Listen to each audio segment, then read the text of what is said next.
Ассаляму алейкум, хайрлы шамлар, витаю. В эфире телеканала АТР информационная программа «Бугунь». В студии работаю я, Гульсум Халилова. И следующие 2 часа будем обсуждать с нашими гостями самые актуальные новости, которые появились в информационной повестке дня. И в этом блоке говорим с нашим гостем, народным депутатом Украины от фракции «Европейская солидарность» Ниной Южаниной. Нина, здравствуйте. Доброго вечера. Ну что ж, давайте начнем с самого актуального. Сегодня, как стало известно, украинская делегация во главе с президентом Зеленским решила не участвовать в официальной церемонии памяти Холокоста в Израиле. Владимир Зеленский по прибытию в Иерусалим объяснил, почему. Давайте его послушаем. Сказав таку інформацію, що декілька міністрів з уряду Ізраїлю, вони віддали свої квитки людям, які живі. Слава Богу, вони живі, але вони пережили це нещастя, пережили Голокост, і вони в Ізраїлі, і багато з них українського походження. Тобто, я одразу сказав, якщо ми можемо віддати, давайте віддамо всі наші квитки. Мені здається, там найголовніше, що ми вшановуємо пам'ять. Найголовніше, що ми знаходимося тут, що ми можемо сказати теплі слова. Но вот в мемориальном центре Яд Вашем жалеют о таком решении президента Украины. Давайте послушаем официальные комментарии и начнем нашу беседу. Президенту України пояснили, що ті, хто вижив в Голокості та які звернулися з проханням бути присутнім на форумі, отримали таку можливість. Нам не зрозуміло рішення президента, і ми шкодуємо, що він зробив такий крок на Заході під назвою «Пам'ятаємо Голокост, боремося з антисемітизмом». Ну вот послушали комментарии мемориального центра Яд Вашем. А вообще, как вы относитесь к такому решению президента Зеленского не участвовать в официальных мероприятиях, отдать билеты и так далее? Ну, ви знаєте, я, мабуть, як громадянка України, як патріот України, мала би сказати, що я підтримую свого президента, але сьогодні, після таких дій, я не можу його підтримати, незважаючи на те, що я мала би на міжнародному рівні захищати свого президента. Я знаю, що організація і в тому числі його присутність на цьому заході займала дуже багато часу, дуже багато погоджень з Офісом президента, безпосередньо з президентом. І якщо він уже дав згоду, то, будь ласка, треба було виконати всі свої функції до кінця, тим більше, що така заява, яка вже пролунала під час проведення такого заходу, Всесвітнього форуму пам'яті жертв Голокосту, мені здається, це було дуже недоречно. І в зовнішній політиці це ще один такий, знаєте, поступок, який заслуговує виключно на аналіз з його сторони і, знаєте, виправлення ситуації. Тому що декілька таких дій може призвести до того, що президента взагалі не будуть поважати зовнішні партнери. Ну, то есть, по-вашему, президенту Зеленскому нужно было участвовать в официальных мероприятиях и даже выступить, учитывая, что у нас в стране был Бабий Яр? Я вважаю, що це обов'язково він мав зробити, тим більше, ще раз повторюсь, що ці заходи планувалися і його присутність дуже довго, і погоджувалися з ним всі його дії, які він буде робити за його ініціативи. Тому відмова від участі, де ще із таким поясненням, заслуговує виключно на співчуття організаторам і на неповагу до таких дій. А как вы думаете, вообще зачем? Если президент Украины вместе с делегацией не участвует в официальных мероприятиях, более того, отдает свои билеты, да, то зачем вообще тогда было ехать в Израиль? Просто чтобы найти возможность поговорить с Путиным? Ви знаєте, я сьогодні чула різні думки, абсолютно не хотілося б відносно нашого президента їх озвучувати, але це навіть класифікують як політичний туризм, як намагання зайве попастись десь на спільних зустрічах, попасти з Путіним і домогтися зустрічі з ним. Але ж ми ж знали, що уже відповідальні особи зі сторони РФ заявили, що такої зустрічі не буде в зв'язку з зайнятістю зайнятістю такого президента важливого і поважного. І тому нашому президенту треба було просто з розумінням віднестися і не виставляти себе от в такому ракурсі взагалі неприйнятному, тому що наші відношення з Ізраїлем дуже важливі для України. Угу. Ну а как вы думаете, мог ли быть вообще Израиль такой нейтральной территорией, на которой можно видеться с Путиным, обговаривать какие-то вопросы тет-а-тет, учитывая, что Нетаньяху, как бы импонирует Российской Федерации, надевает георгиевские ленточки, участвует в бессмертном полку и так далі? Ви знаєте, після зустрічі, якщо вона й відбулася в Омані нашого президента з впливовим представником Російської Федерації, я нічому не здивуюсь, тому що, знаєте, курс, який зараз бере президент України і всі дії його, абсолютно протирічать тим цінностям, які є в українців. І тому я думаю, що ми найближчим часом зможемо аналізувати, власне, в країні ці дії, ці заяви, ці намагання зустрічі, ці обіцянки, це намагання досягти швидких результатів ціною не то що любою, а ціною втрати державності. Мені здається, що це настільки неприйнятно, що просто оця зустріч чергова, яка планувалася, і незважаючи ні на що, вона викликає тільки несприйняття і засудження, різке засудження щодо дій. Ну вот в программу визита президента Зеленского входит встреча с представителями власти Израиля, а также с представителями деловых кругов Израиля. Как вы считаете, вот этот демарш, который сегодня совершил Зеленский с отказом участия в официальных мероприятиях, не повлияет на вот этот переговорный процесс? Звісно, вплине. Звісно, вплине на всі зустрічі і не тільки, які він планував зараз в Ізраїлі. Мені здається, що його така політика, вона абсолютно протирічить тим заявам, які навіть лунали в Давосі. Незрозуміло, чому туди поїхали за інвестиціями, якщо тема цьогорічного Давосу була зовсім інша. І можна було би якраз зробити таку широку висвітлення широкої проблеми, яка заслуговує на увагу світу в черговий раз і на залучення інвестицій щодо ліквідації цієї проблеми. Я маю на увазі наслідки Чорнобильської аварії, а не інвестиції, за якими ми вже їздили в інші країни. Я маю на увазі президента. Ви розумієте, що рішення про інвестиції так точно, і які, під час яких він міг би зустрітися цього разу в Ізраїлі і говорити з ймовірними інвесторами, вони би не призвели до успішного завершення, тому що це має бути просліджуватися вся його політика, яка сприяє вкладенню в Україну інвестицій. І на зустрічі він не переконає інвестора щодо саме вкласти гроші в Україну. Це ряд дій, які вчиняє президент, які вчиняє країна як на внутрішньому ринку, так і зовнішня політика, яка вибудовується новим президентом. Ви ж знаєте цифри, що інвестиції порівняно з минулими роками призупинилися, і всі очікують, що далі буде. Тому там різні обіцянки щодо навіть надання новим інвесторам таких собі нянь 24/7, вони жодному разу не дадуть позитивного результату, бо це буде просто насмішка і нічого серйозного з тим, що мали би мати в Україні інвестори, немає. Ну вот про Давос мы поговорим чуть позже. Я бы хотела сказать о том, что сегодня президент Зеленский также рассказал о ходе переговоров об освобождении удерживаемых лиц на территории Российской Федерации, в том числе крымских татар. Давайте послушаем президента. 2 трека, 2 списка. І список ми погодили у Мінську, що зараз будемо встановлювати ще, доповнювати список встановлених осіб.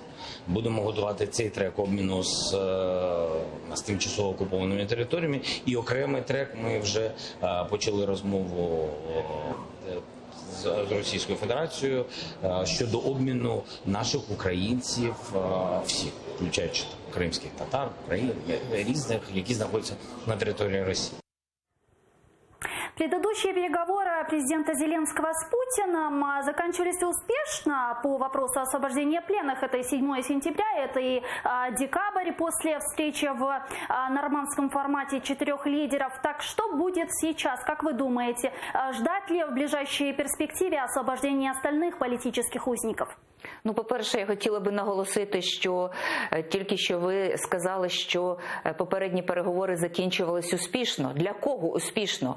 Ми сьогодні, наша фракція «Європейська солідарність», як і інші фракції, мали зустріч із активістами Майдану, із саме родинами загиблих на Майдані Небесної Сотні, які щодо попереднього обміну, в результаті якого були віддані ексберкутівці, які є свідками подій на Майдані, які є, в принципі, свідками, від чиїх рук померли батьки, сини.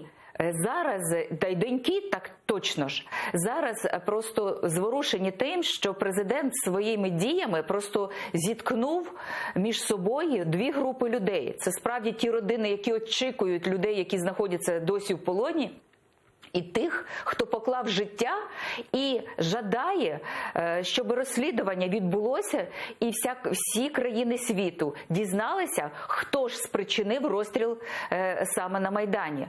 Тому мені здається, що якщо такими саме жертвами досягати успіху в переговорах щодо обміну полоненими, мені здається, суспільство сказало, що ми проти цього. Ну, это вопрос цены, я понимаю, да, история была и с MH17, с Цемахом, которого отдали Российской Федерации. Так, а какова цена будет в этот раз?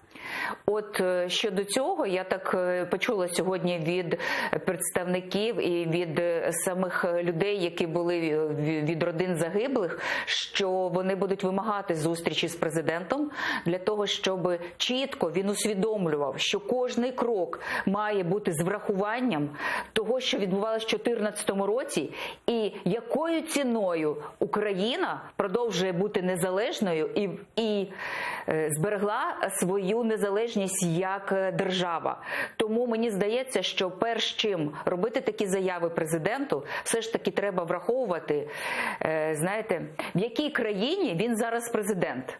Країні, яка своєю кров'ю довела, що вона хоче бути незалежною. І тому ми ж не знаємо, що ще відбувається, крім офіційних домовленостей, які здаються позиції України за те, щоб звільнити наших людей. І цю ціну весь час треба виміряти, тому що, крім того, сотня людей, які були вбиті на Майдані, ще декілька тисяч людей, які вже загинули у війні з Російською Федерацією, це є мірилом того, що ми можемо робити сьогодні, і наш президент в тому числі. А как вы считаете, какой идеальный вариант освобождения наших пленных? Как должна действовать украинская власть сегодня в вопросе освобождения их? Ну, абсолютно в рамках закону. Це щодо до тих юридичних осіб ми можемо звільняти, віддавати в обмін, відносно яких по закону ми можемо провести ці процедури, які засуджені. Мы можем вести по своему закону эти процедуры, но мы же имеем дело с Российской Федерацией, которая с нигилизмом относится ко всему. Послухайте, у нас перед тим попереднім звільненням були всі карти в руках, і вони стосувалися саме газових контрактів.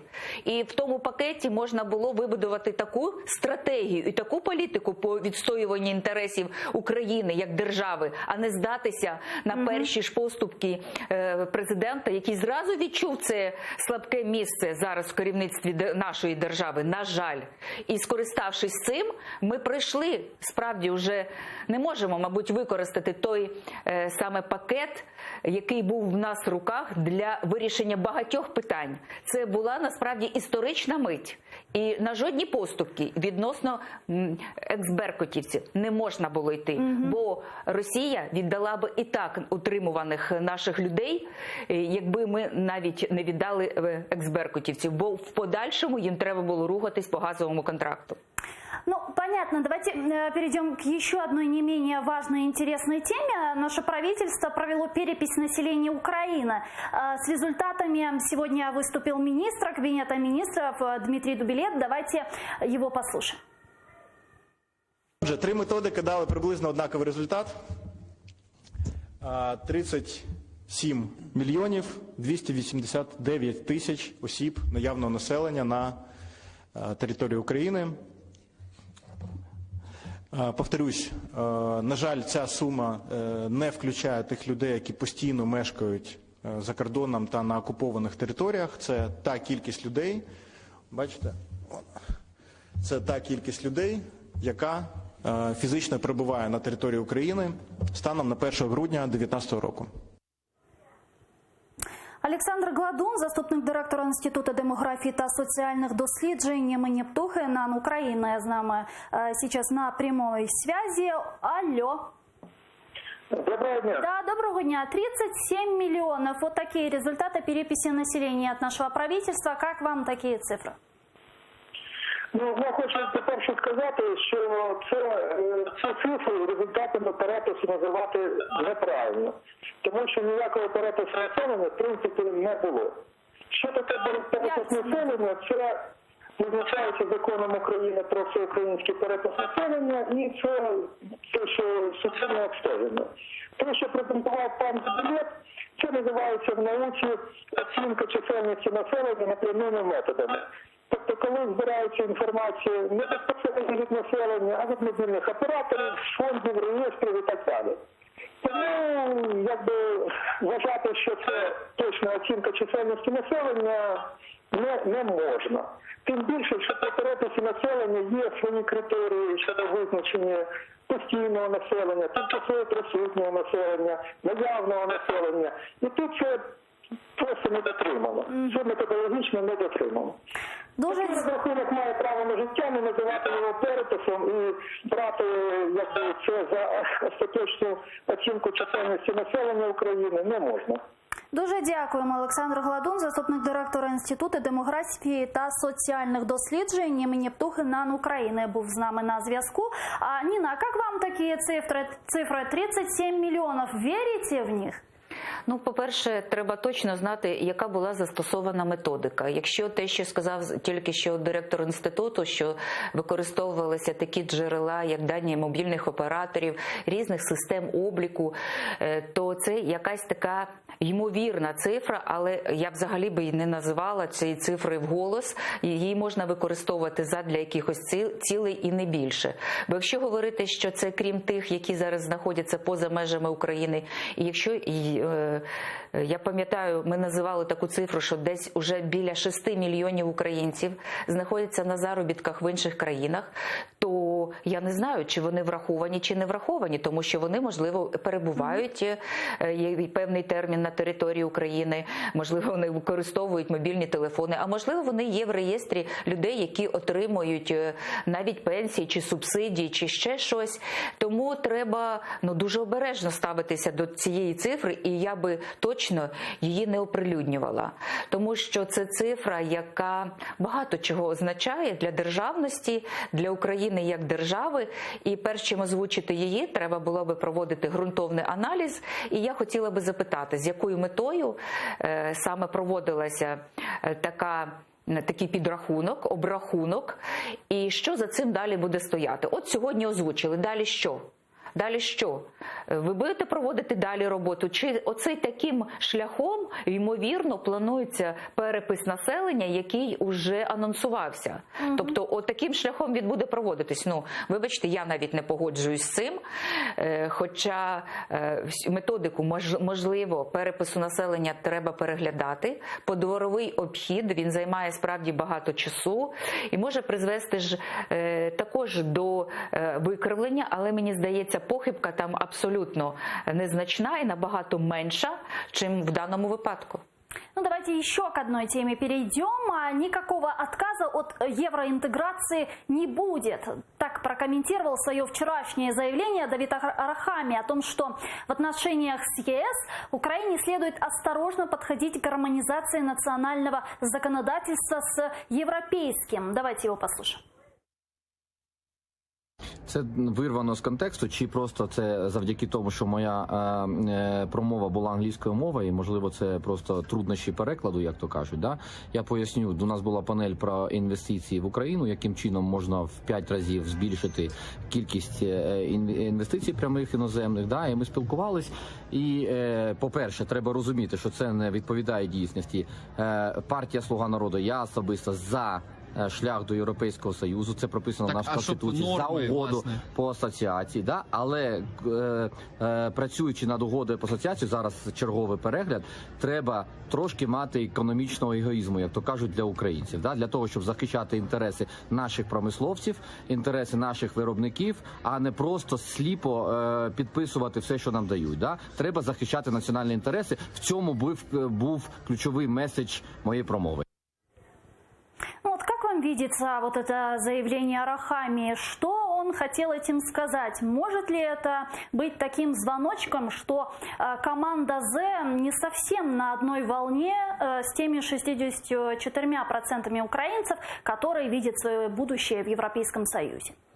Ви знаєте, я би наголосила на тому, що, мені здається, доволі часто ми чуємо від голови фракції «Слуга народу» саме, знаєте, такі меседжі, які потрібно потім розшифровувати або питати в нього додатково, що він мав на увазі. Це дуже часто таке, до речі, відбувається. Тому, коли його заява пролунала, я просто ще не читала такого шквалу критики відносно цих слів. Вибачте, 14-й рік, скільки людей полягло, і ви бачили реакцію буквально всіх українських громадян щодо того, якщо курс буде змінюватися і не буде проєвропейським. Зі своєї сторони, як економіст, я хочу сказати, що справді при імплементації в українське законодавство європейських директив треба добре вчитуватися, і там, де можна відстояти в певній частині економічні інтереси нашої держави, треба це робити. Але без європейського законодавства, без побудови нашої економіки, нашого життя взагалі, саме по стандартам європейським, ми не зможемо вирватися з цього замкнутого кола, по якому ходимо вже 28 років, і весь час це повторюється, весь час 29 років ми весь час знаходимося на одній і тій же самій лінії. Тому, вибачте, якщо ми зараз будемо в чомусь тормозити або говорити, що ми будемо придумувати свій велосипед, це буде означати, що суспільство зараз має все об'єднатися і думати, чи не повернулося це 2014 рік і що з цим робити.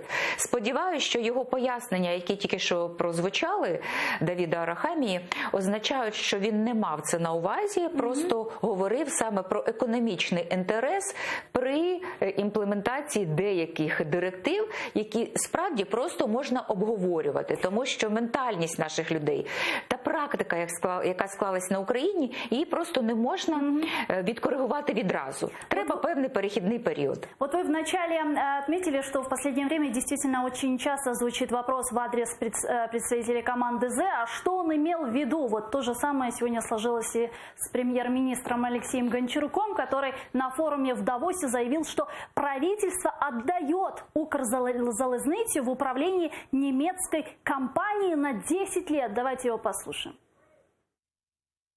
Вчора для України був дуже хороший день. Ми дуже добре, дуже круто зустрілися з нашими друзями з Міжнародного валютного фонду. Вчора був підписаний меморандум між Міністерством інфраструктури та Deutsche Bahn. Так, ми хочемо віддати німцям на 10 років в управління залізну дорогу.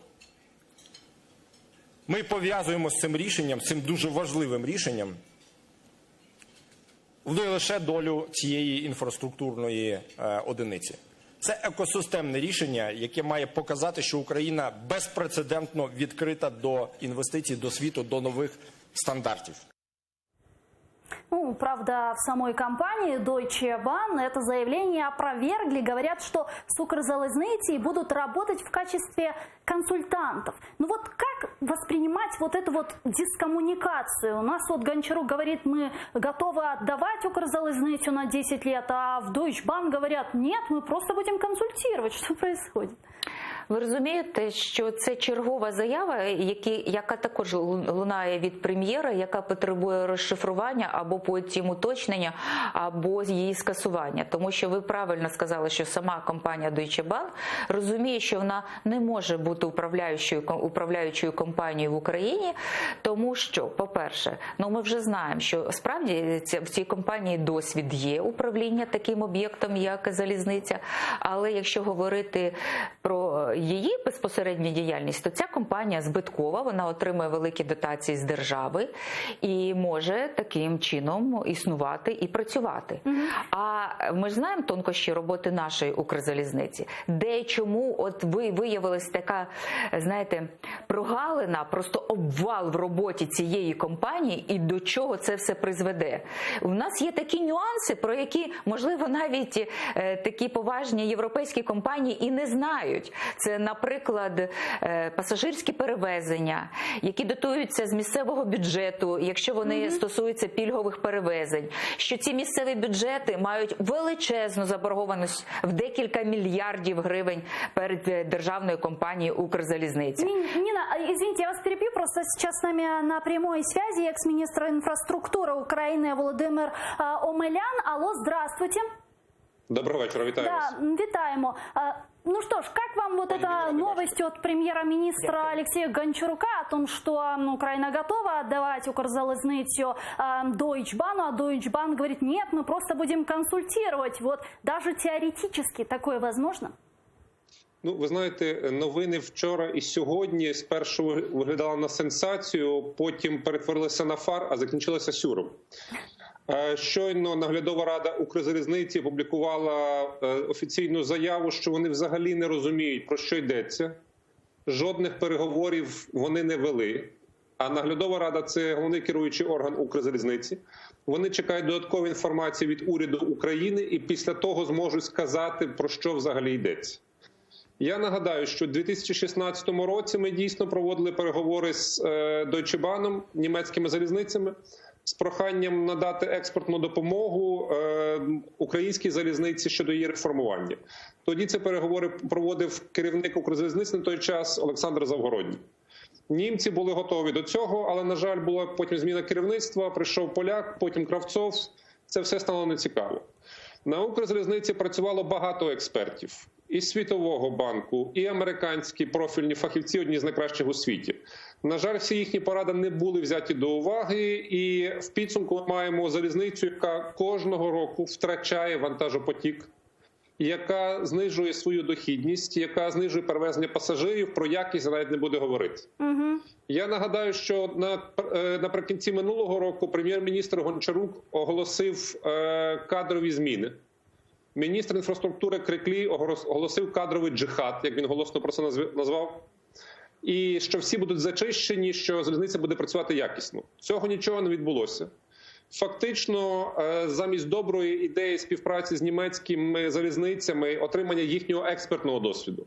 Бо очевидно, що державна компанія, стратегічна компанія, 100% акцій, якої належить державі, не може бути ні приватизована, ні віддана в оренду чи в концесію, ні навіть в управління комусь. Але експертами можемо користуватися, це гарна ідея. Ну, от але це буде Це буде чергова ширма, фактично, під час ідея дуже проста. Півроку німці вивчають, потім півроку пишуть рекомендації, потім ще півроку ніхто їх не виконує. Ці рекомендації, пояснюючи унікальним українським досвідом, унікальними українськими обставинами, а за той час 1,5 року всілякі Юзики, Міко і інші займаються корупційними схемами. Ну, вот вся идея всей реформы, вот что касается коррупции, я хотела спросить. Премьер-министр Алексей Гончарук сказал следующее, цитирую: «Этот альянс Deutsche Bahn логичный для реструктуризации Укрзалізниці, и что он рассчитывает на немецкую эффективность и нетерпимость коррупции, и это станет базой для изменения в Укрзалізниці». Вот очень коротко, вот эта вот нетерпимость коррупции приживется в наших условиях, в наших реалиях? Ну, поки що ми маємо індекс Transparency International, згідно з яким Україна за останній рік, останні півріччя скотилася на 2 чи 3 пункти по корупції. І, на жаль, похвалитися нічим, ніякого турборежиму немає, ніякої боротьби немає. Прем'єр-міністр Гончарук непоганий хлопець. але насправді у нього дуже мало досвіду для управління державою в якості прем'єр-міністра. На жаль, він говорить гаслами, не вникаючи абсолютно в суть. І для нього що напіввагон, що вагон – це одне й те саме, а насправді це різні речі. Экс-министр инфраструктуры Володимир Омелян был с нами на прямой связи. Дуже дякую вам. А также вчера премьер-министр Алексей Гончарук на полях форума в Давосе проанонсировал старт новой программы с МВФ. Давайте послушаем премьера. Ми мали дуже хорошу зустріч разом із президентом України Володимиром Зеленським з керівником МВФ. Ми порозумілися, підтвердили, що пропозиція власне України та Міжнародного валютного фонду в даному випадку і позиції їх співпадають. Найближчим часом у нас триватиме робота над тим, щоб запустити максимально швидко нову програму з МВФ, що створить для України ще більше підґрунтя для економічного зростання. Це дуже хороші новини. Ми очікуємо, що в найближчі місяці програма з МВФ може бути розпочата. Напомню, ранее министр финансов Оксана Маркарова в соцсетях написала, что следующая программа с фондом может стать последней. Как вам, Нина, перспектива новой этой программы? Ви знаєте, я розцінюю виключно як політичну заяву, тому що, наголошую, всі глядачі, мабуть, знають, всі українці знають, що для МВФ є дуже надважливим питанням – це ситуація навколо Приватбанку. І якщо говорити про одне з останніх рішень судів щодо зняття відповідальності попередніх власників щодо рефінансування Приватбанку в розмірі 8 мільярдів, тобто зараз державний Приватбанк має виплачувати ці кошти, мені здається, що це вже половина того питання, яке є найважливішим для МВФ, тобто те, яке стане причиною того, що МВФ не буде продовжувати співпрацю. Тому я би віднеслась до даних заяв виключно як політичних, і які будуть подальші події розгортатися щодо продовження співпраці з МВФ, на мій погляд, це дуже така перспектива нереальна. Тому що наслідком навіть є, це останнє судове рішення, про яке я вам сказала. Але наскільки буде важливо, для МВФ будуть важливі ті наступні питання, які пообіцяла влада провести в законодавстві або імплементувати, або виконати, я не знаю. Я маю на увазі це відкриття ринку продажу земель сільськогосподарського призначення, це абсолютно величезна зміна в законодавстві, в податковому законодавстві, тобто фіскалізація його, і виконання цих всіх норм, можливо, будуть слугувати тим додатковим плюсом, який сприймається МВФ. Але що буде робити нинішня влада далі, тому що є ще ж інша частина питання навколо Приватбанку, ми будемо бачити, і то буде все залежати. Але те, що це не відбудеться так швидко, це вже очевидно. Экономист Борис Кушнирук с нами сейчас на прямой связи. Борис, здравствуйте. Добрый вечер. Борис, вчера Маркарова заявляла, что эта новая программа может быть последней с МВФ, да, имеется в виду. Каковы действительно шансы? Объясните нам популярно. И мы можем отказаться от этой программы в силу того, что мы экономически уже окрепли, или же просто не можем выполнять условия МВФ, может быть, они уже не популярны и так далее. Буквально минутка. Ні, йдеться поки що те, що казала пані Маркарова. Вона казала про те, що Україна може оцю нову програму, якщо ми її розпочнемо, то після її завершення, тобто після 2024 року, нам вже не доведеться користуватися кредитом МВФ. Але не ставиться під сумнів, що цю програму МВФ нам потрібно підписувати. Інша справа, що я тут погоджуюсь з пані Южаніною, яка у вас на студії, яка говорить, що при такому ставленні до ситуації з Коломойським і Приватбанком є великі сумніви, що МВФ цю програму таки з нами підпишуть. Спасибо большое. Экономист Борис Кушнерук был с нами на прямой связи. На протяжении всего эфира мы общались с народным депутатом от Європейської солидарности Ниной Южаниной. Спасибо вам большое. Дуже дякуємо вам. А я вынуждена завершать этот блок. Буквально 5 минут эфир телеканала АТР продолжает новости. Смотрите, не переключайтесь. Коршкин.